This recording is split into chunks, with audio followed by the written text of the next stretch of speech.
দিবিয়া প্রতিদিনের মতো স্কুলে যাচ্ছিল। হঠাৎ করে একটি ট্রাক এসে দিবিয়াকে ধাক্কা দেয়। সে মাটিতে লুটিয়ে পড়ে। দিবিয়ার বাবা তাকে কোলে নিয়ে আর্তনাদ করতে থাকে। দিবিয়াকে দ্রুততার সাথে অ্যাম্বুলেন্সে তোলা হয়। অ্যাম্বুলেন্স চালক দিবিয়ার বাবাকে চিন্তা করতে মানা করে এবং দ্রুততার সাথে হাসপাতালে পৌঁছে দেওয়ার আশ্বাস দেয়।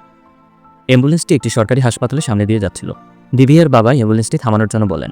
প্রতি উত্তরে অ্যাম্বুলেন্স চালক বলেন, এখানে চিকিৎসা ভালো হবে না, ভালো চিকিৎসা পেতে হলে প্রাইভেট হাসপাতালে যেতে হবে।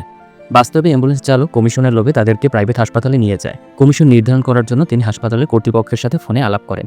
পরক্ষণে অ্যাম্বুলেন্স হাসপাতালে এসে পৌঁছায়। তারা দ্রুততার সাথে দিবিয়াকে হাসপাতালের জরুরি বিভাগে নিয়ে যায়। দিবিয়াকে পর্যবেক্ষণ করে ডাক্তার বলে, দিবিয়াকে বাঁচানোর কোনো পথ খোলা নেই। কিছু সময় আগে আসলে হয়তো দিবিয়াকে বাঁচানো যেত। একথা শুনে হাসপাতাল প্রধান সিদ্ধান্ত নেয় দিবিয়াকে লাইফ সাপোর্টে রাখা হবে। হাসপাতাল প্রধান দিবিয়ার মা বাবাকে মিথ্যা আশ্বাস দেয়। তিনি বলেন অপারেশন করলে দিবিয়া সুস্থ হয়ে যাবে আর তার জন্য দরকার 6 লক্ষ টাকা। দিবিয়ার বাবা দিবিয়ার অবস্থা দেখে ভেঙে পড়েন। তিনি সংকল্প করেন যে কোনো মূল্যে 6 লক্ষ টাকা ব্যবস্থা করবেন। দিবিয়ার মা তার পরনের গয়না বিক্রি করে দেন এবং তার বিনিময়ে কিছু টাকা পান। দিবিয়ার মা বাবা ফোন করে জানায় তারা কিছু টাকা ব্যবস্থা করেছে, অপারেশন যেন শুরু করা হয়। হাসপাতাল প্রধান অপারেশন শুরু করতে রাজি হয়। ডাক্তাররা আগেই জানতেন দিবিয়াকে বাঁচানো যাবে না, তাই তারা অপারেশনের নামে শুধুমাত্র ক্ষতস্থান পরিষ্কার করতে থাকে। কিছুক্ষণ পরে দিবিয়া মারা যায়। অপারেশন থিয়েটার থেকে ডাক্তার বের হয়ে আসেন।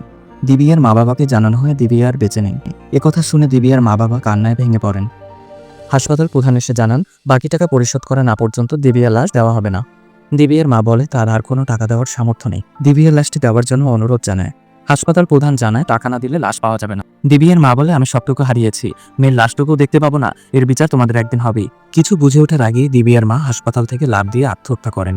এই দৃশ্য রেখে চারিপাশের সবাই হতবাক হয়ে যায়। পরবর্তীতে দেখা যায় শহরে 4টি রহস্যজনক খুনের ঘটনা ঘটে। যারা খুন হন তারা হলেন অ্যাম্বুলেন্স চালক, হাসপাতালের দালাল, হাসপাতাল প্রধান এবং ডাক্তার।